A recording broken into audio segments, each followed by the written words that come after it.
Hello, Lockport Township High School District 205 parents and guardians. My name is Dr. Bob McBride, Superintendent, and this is your board meeting brief for our Board of Education meeting that we held on Monday, March 21st.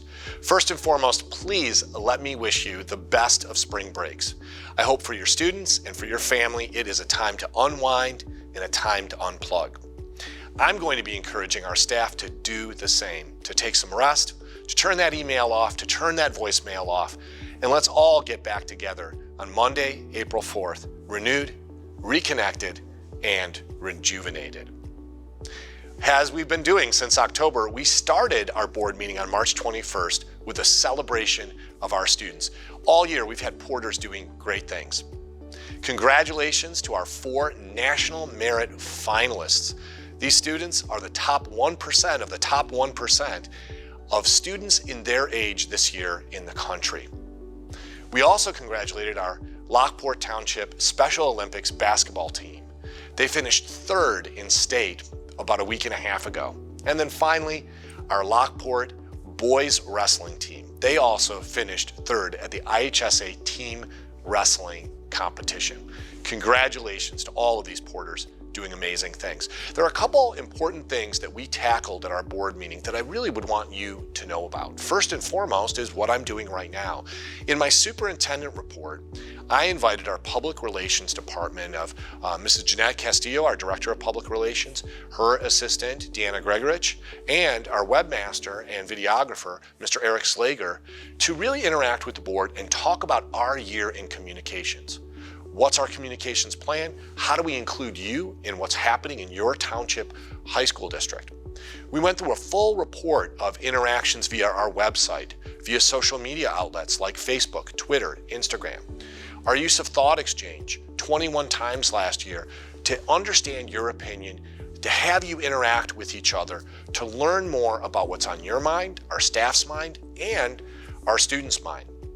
And then we also had a robust discussion about what is in the future of communication. We're always asking ourselves, how can we be more transparent? How can we be clearer? How can we be just in time for busy families like yours who need information about school but might not have an awful lot of time to consume that information about schools? We're talking about bringing parents back into our buildings now that we seem to be leaving the COVID-19 pandemic. We talked about ways that we can reach out to you more directly. We talked about developing an app that can put right on your mobile phone easy access to our district and everything that's going on with it.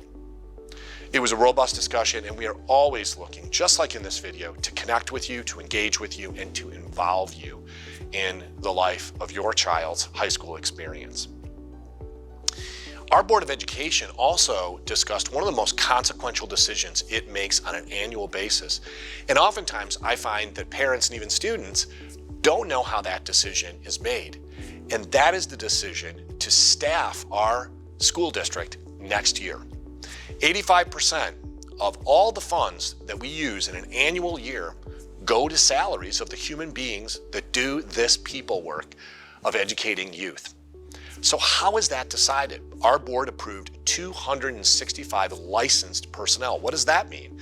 A licensed staff member is someone who is a classroom teacher, a school counselor, a dean, a librarian, a social worker. All of those people have licenses in the state of Illinois to do what they do in education. Where did we get 265 from? Well, we actually got it from your students. Every year in January, your students sign up for classes. And our board has made the decision that we want to honor those requests. Students are asking to take certain classes, we will staff those classes. We want our students to have a real choice. And those 265 individuals that we approved for next year are the consequences of the classes that you and your children want, and a commitment by our Board of Education. That's how we get it.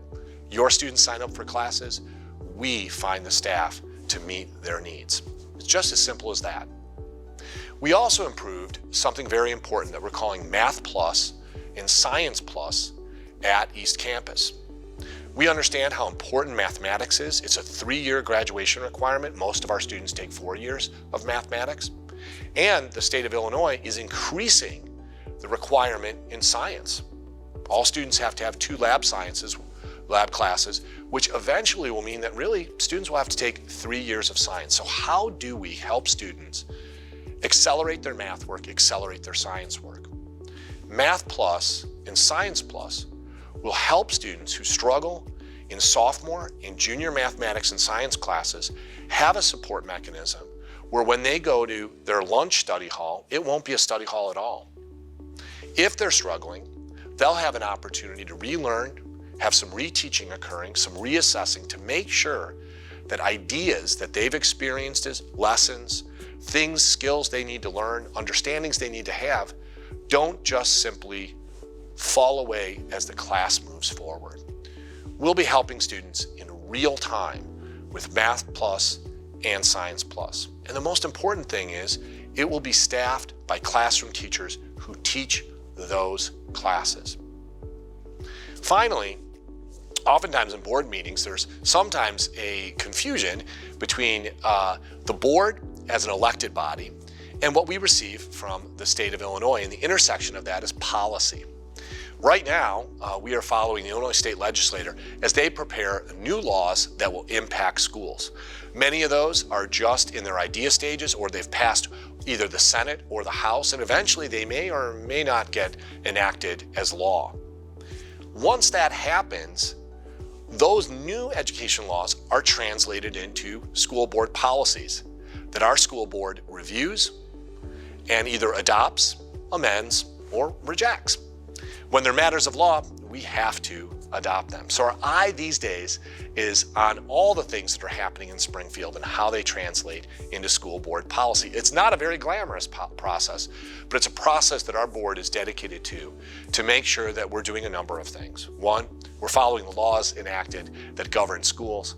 2, we're creating policies that benefit our students and benefit you as taxpayers as well.